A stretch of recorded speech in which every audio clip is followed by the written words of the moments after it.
Olá, futuros matemáticos! Chegamos aqui ao sétimo período e eu não poderia deixar de fazer parte de mais esse semestre com vocês, não é isso? Vamos trabalhar um pouquinho de História da Matemática Extensionista. Eu já relatei um pouco sobre isso naquela aula inaugural da quinta-feira e peço perdão a vocês por só estar postando esse vídeo hoje sobre um pouco da disciplina e como é que vai ser. E é nossa primeira apresentação aqui do curso, não é isso? Estamos aí no final do semestre, tá aquela correria, isso no presencial. Então é prova final, é participação em bancas, é um monte de coisa, mas está dando certo. E aí eu estou aqui preparando esse vídeo para vocês para mostrar como é que está estruturado a nossa disciplina, falar um pouquinho aqui do que é que vem a ser essa história da matemática e vamos avançando aqui devagarzinho. Bom, pois bem, a história da matemática ela não tem uma diretriz própria, ela não tem assim uma resposta própria. Onde surgiu a matemática? Por que surgiu? Ah, surgiu porque queriam contar carneirinhos. Bom, isso é uma hipótese, tá certo? Mas não foi só isso, não foi exatamente isso. E quando surgiu? Aí depende muito do que é que você chama de matemática. Se a matemática é aquele rigor que a gente exige quando vocês viram lá em cálculo, estão vendo agora em análise, em álgebra abstrata, foi álgebra 1 com a Maxwell. Então, se vocês estão falando desse rigor, então surgiu no século passado ou retrasado, na verdade, com Leibniz, Newton e tudo mais. Essa matemática com rigor e sem uma contradição, tá certo? Essa matemática mais rigorosa. Mas se a gente está falando daquela matemática que a gente vê nas escolas, que é o método axiomático, os axiomas foram formando, geraram teoremas, e aí tem aquelas formulazinhas prontas, e aí vem demonstrando. Então isso aí foi da herança da Grécia. Mas se a gente está falando de uma matemática que é simplesmente a capacidade humana de gerar conhecimento envolvendo cálculos, números ou algo do tipo, então estamos falando da matemática mais antiga. E aí ela vai ser a babilônica, a matemática dos egípcios. E nesse primeiro momento aqui, eu queria focar um pouquinho com vocês nessa matemática babilônica. O que é que diz a matemática babilônica? Não é o que ela diz. Ela começou ali naquelas tábuas de argilas, vocês vão encontrar isso aí no material, explicando que os babilônios começaram com a necessidade de registrar fatos, registrar momentos, fazer contabilidade ali do cobrança de imposto e tudo mais, construindo tabelas e algo do tipo. Bom, começou aí, mas os babilônicos foram mais além. Eles começaram a gostar do negócio e fazer algumas descobertas sem ter finalidade ou aplicação própria. Como assim, professor? Nem tudo na época da Babilônia, isso bem antes dos gregos, não tinha uma aplicação própria. Mas eles começaram a desenvolver algumas coisas para desenvolver o conhecimento de um modo geral. Por exemplo, eles começaram a perceber alguns padrões que existiam em algumas questões. Vou relatar uma aqui para vocês, pelo menos uma. Olha só, eles começaram a perceber uma coisa. Para resolver sistemas de equação. Deixa eu vir para cá, escolher aqui a cor. Por exemplo, se eles têm aqui um sistema desse, ó, x... Eita, como está horrível minha letra. X mais y. X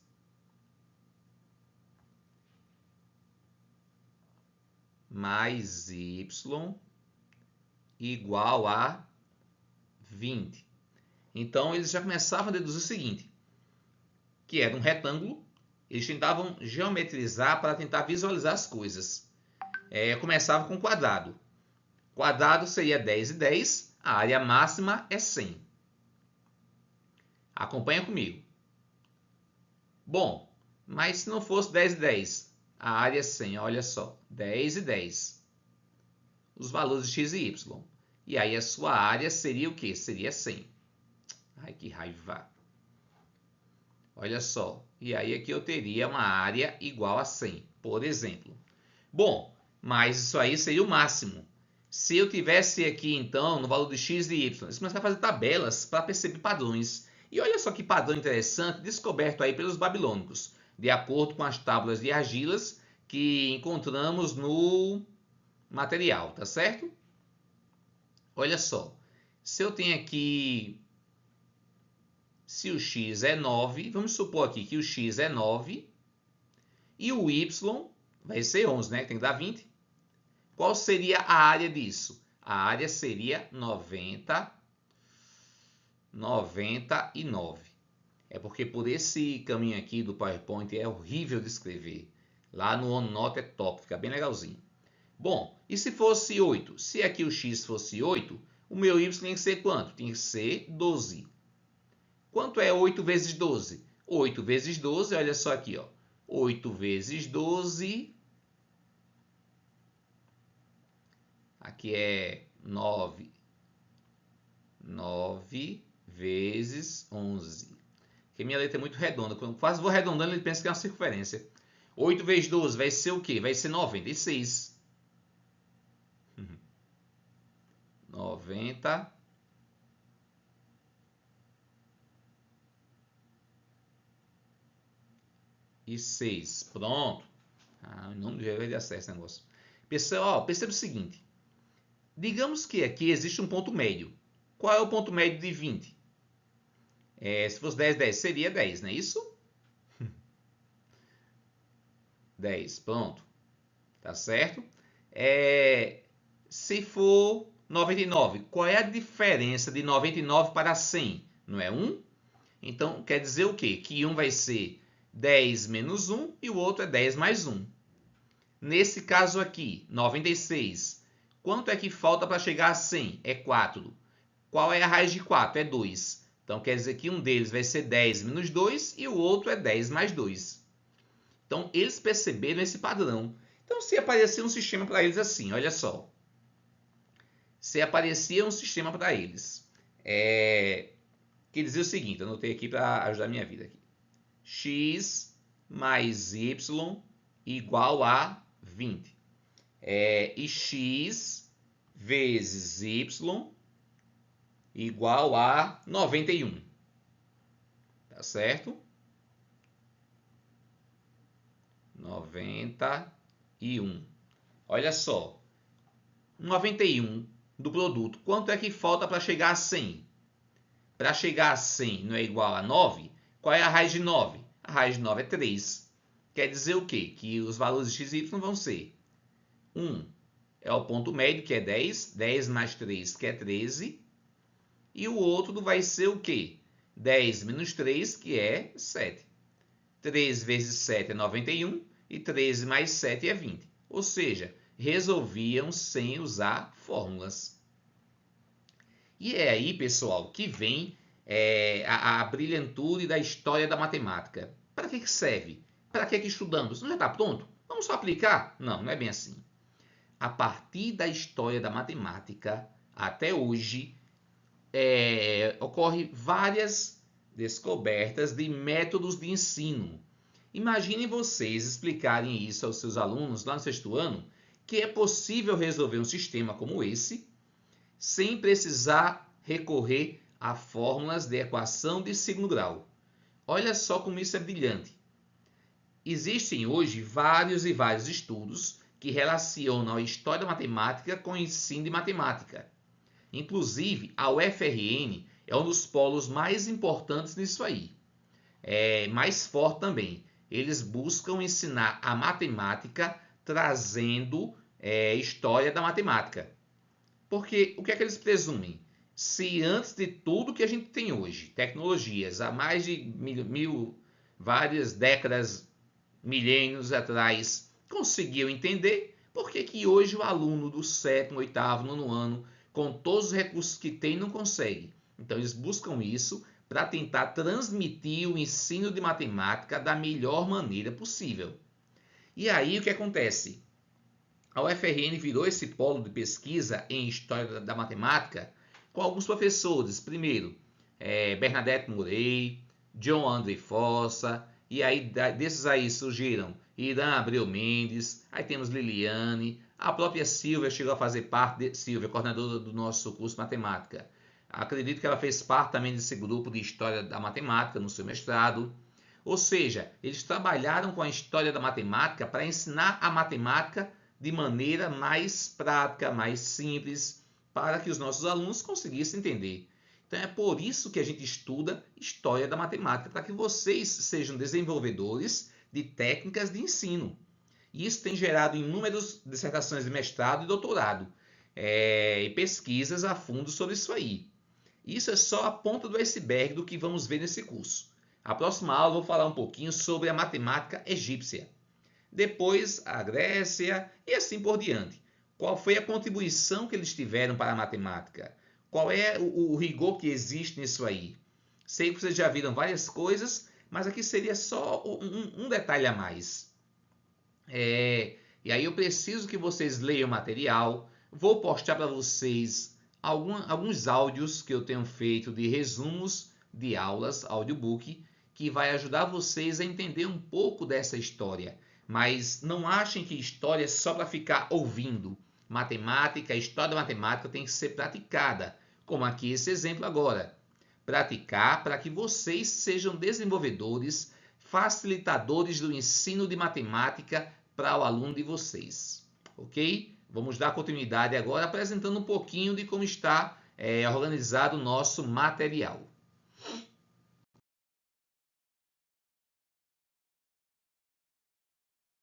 Em continuidade, essa primeira etapa do material de vocês, que eu vou já mostrar lá no material, o tópico 1, vai ser a matemática babilônica. Mas daí, vamos falar um pouquinho da origem da matemática.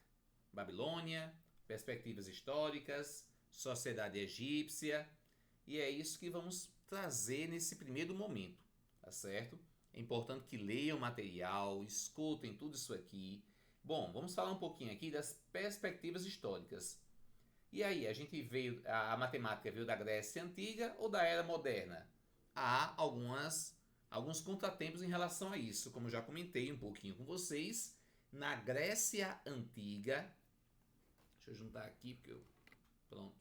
Na Grécia Antiga é aquele modelo axiomático, é o que vem aí nos livros. Tem até um professor na universidade, não vou lembrar agora o nome dele, que ele trata como sendo a matemática mais didática para que os alunos consigam compreender, até o ensino médio. Essa era moderna já seria para as faculdades. Então, na Grécia Antiga, raciocínio axiomático, uso da razão, instrumento da verdade, esse tipo de coisa.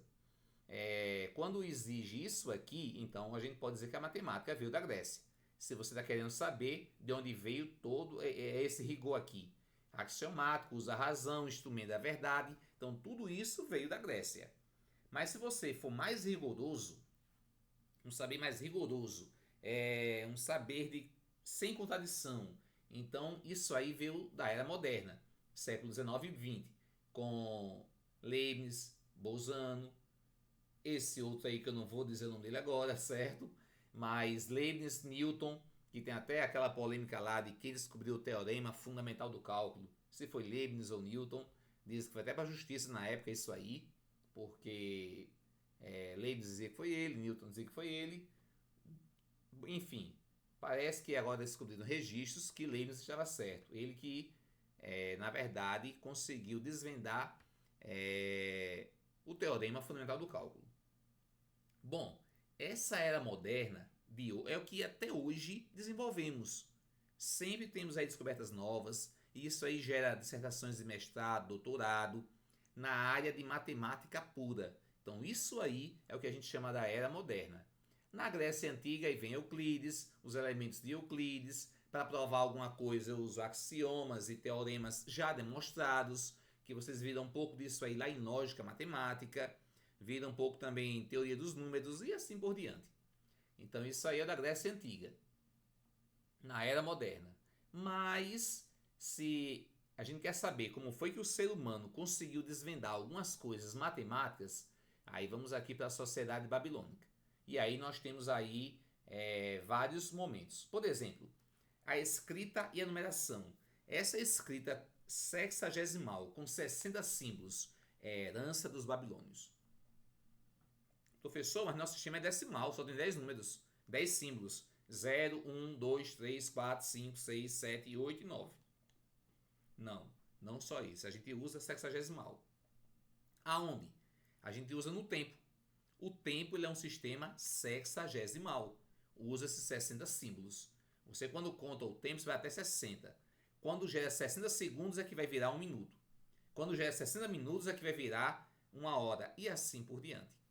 A parte de ângulos é medido também no sistema sexagesimal. Por isso que um ângulo ele pode ser subdividido em minutos e segundos. Porque é no sistema sexagesimal. E aí, tem histórias aí antigas, e aí já fugindo um pouquinho da história específica da matemática, que isso aí foi porque conseguiram perceber que a Terra dá uma volta ao redor do Sol em 360 dias aproximadamente. Por isso que calculado como uma volta como sendo 360 graus. Mas não há um registro assim mais concreto em relação a isso. Então da Babilônia veio o sistema de numeração, a escrita cuneiforme, e aí surgiu de necessidades administrativas, mas não pararam por aí. Eles avançaram um pouco mais. E aí vieram alguns conhecimentos matemáticos em aritmética e álgebra, resolução de equações, como aquela que eu mostrei a vocês, mas tem mais, com certeza. Problemas de geometria, como áreas e perímetros e figuras. E o teorema de Pitágoras, que tiveram conhecimento prévio. Diz a história que eles tiveram conhecimento prévio do teorema de Pitágoras bem antes de Pitágoras sonhar em nascer, lá na Grécia Antiga. Bom, e aí desenvolveram também alguns métodos algébricos, como equações quadráticas, sistema de perímetro e área, tabelas de aproximação, como aquela que eu mostrei a vocês agora há pouco, uso de variáveis auxiliares. Eu não mostrei isso aqui a vocês, mas a ideia era mais ou menos aquela da última aula. Bom, e para finalizar, nós temos aqui a sociedade egípcia, que aí tem um acervo significativo e as suas limitações científicas. Isso aqui vai ficar para a nossa próxima aula. Na próxima aula vamos falar um pouquinho da sociedade egípcia. Mas agora, aproveitando esse momento inicial, eu queria mostrar a vocês como é que está organizada a nossa página nesse semestre. Você já conhece o estilo de organização meu, tá certo? Não mudou muita coisa, tá ok? Tá aqui a página que vocês vão trabalhar, que vamos trabalhar, né? Não é só vocês, eu também. História da matemática. O tutor é Luciano, ele já se apresentou lá no fórum. Até pedi para ele colocar aqui a apresentação. Mas aí temos a ementa do curso de matemática, organização do curso e suas atividades. Isso aqui é padrão, tá certo? Eita, não. Deixa eu ver aqui. Pronto. Vocês vão ter 4 atividades avaliativas valendo 100 pontos. São 6 tópicos da disciplina. 4 atividades e eu vou excluir a mais baixa. Acho que é isso. Deixa eu ver. Cada tópico é composto por um material de estudo e atividade. Haverá momentos síncronos agendados. Isso aqui é básico. Já tem lá no calendário que eu vou já mostrar a vocês. Mas acho que eu planejei 4 atividades avaliativas, descartando a menor nota. Pronto, vai ser isso. Vocês vão ter 4 atividades online, das quais eu vou excluir aquela que for mais baixa, para que vocês tenham aí 40% da nota.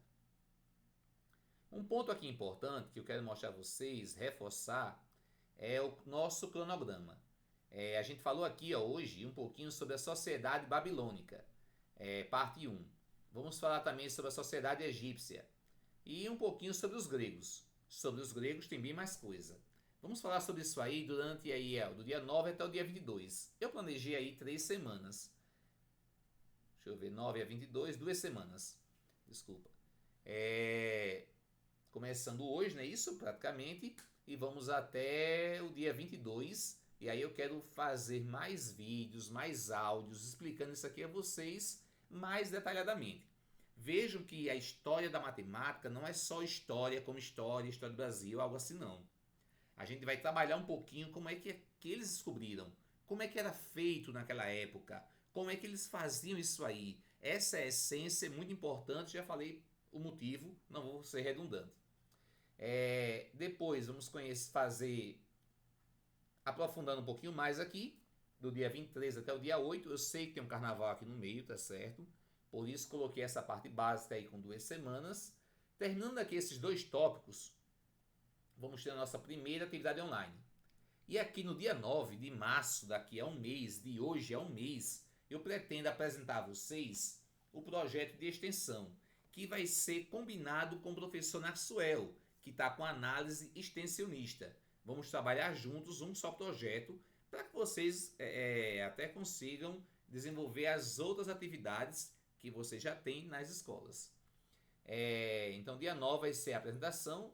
Quero combinar com a Narsuel para a gente apresentar juntos isso aqui. E aí eu deixei esse semestre 3 semanas para que vocês desenvolvam isso aí. Então, pessoal, volto a repetir. Vocês já fizeram isso 6 vezes. Essa é a 7ª. Se tiverem com notas para serem aprovados, mas se não fez o trabalho de extensão, não tem aprovação. Tá certo? Então, atenção nisso aí. Deu problema, não deu para fazer nas 3 semanas, quero prorrogar um pouquinho, não tem problema. Só não pode deixar de fazer. Tá certo? Eu gosto de estabelecer prazos para que vocês tenham uma certa rotina e responsabilidade em relação a isso. E consigam cumprir o mínimo aí de pré-requisitos para fazer. Mas eu sei que tem imprevistos. E vocês sabem o quanto eu sou compreensível quando ocorrem imprevistos. Já ocorreram inúmeros imprevistos com vocês ao longo desses 3 anos. Depois vamos falar aqui um pouquinho de Arquimedes e a noção de demonstração. E aí já vamos ter a segunda atividade. Depois, a matemática produzida no Oriente. Acho que é bem interessante, tem muitas coisas aqui legais. A evolução em métodos algébricos, para a gente fazer a nossa terceira atividade. E por fim, toda essa história da matemática, como metodologia de ensino da matemática. Isso aqui vai ser o nosso último e mais importante capítulo. Como é que eu vou fazer a matemática virar uma metodologia no ensino de matemática? Isso é extraordinário, na minha opinião. Espetacular. Isso me ajudou muito na hora de ensinar. Por exemplo, o símbolo maior que e menor que. Eu tinha uma dificuldade de decorar, não vou mentir. Mas depois que eu vi a história, hoje eu percebi o motivo. Vou falar disso depois, não vai ser a aula de hoje. E aí temos aqui a prova presencial, que vai ser em junho, a reposição, finalzinho de junho, e a prova final no início de julho. Tá ok? Já está aqui o nosso cronograma, vocês já têm ele aí na página, espero que vocês acompanhem, façam bom proveito dessa disciplina, aproveitem o máximo, lembrando aqui que a atividade vai ser aberta no dia 9 de março e vai se encerrar sempre quando for abrir a segunda. No dia 19 de abril, ela é encerrada, tá certo? Essa atividade aqui, a primeira. E assim por diante. Quando eu abro uma atividade, eu fecho a outra. Para que vocês tenham aí essa rotina, tá certo?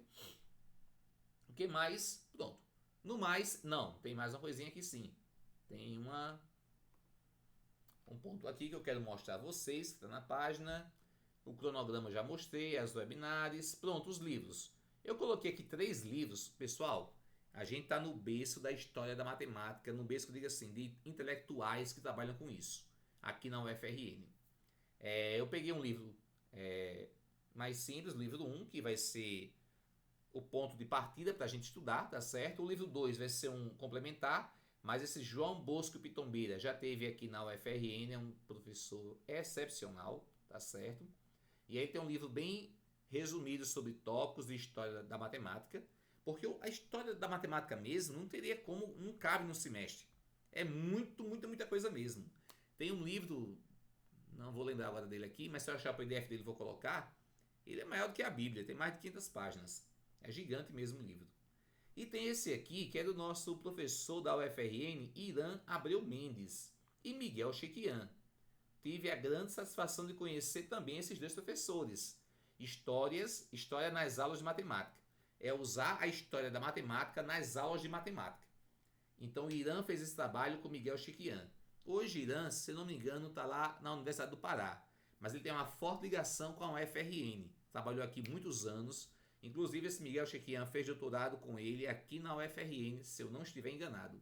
Então os 2 desenvolveram um livro só tratando de atividades matemáticas que são resolvidas com a história da matemática. Então façam bom aproveito desse material. Vou tentar colocar alguns exercícios antes. Coloquei aqui algumas videoaulas. Vou colocar essa aula também inaugural, tá certo? Para que a gente possa avançar nesse conteúdo. No mais, seria isso, pessoal. Um abraço a todos e vamos dar continuidade com as outras escolas de ensino de matemática da antiguidade. Tá ok? Um abraço a todos, pessoal, e até a próxima aula.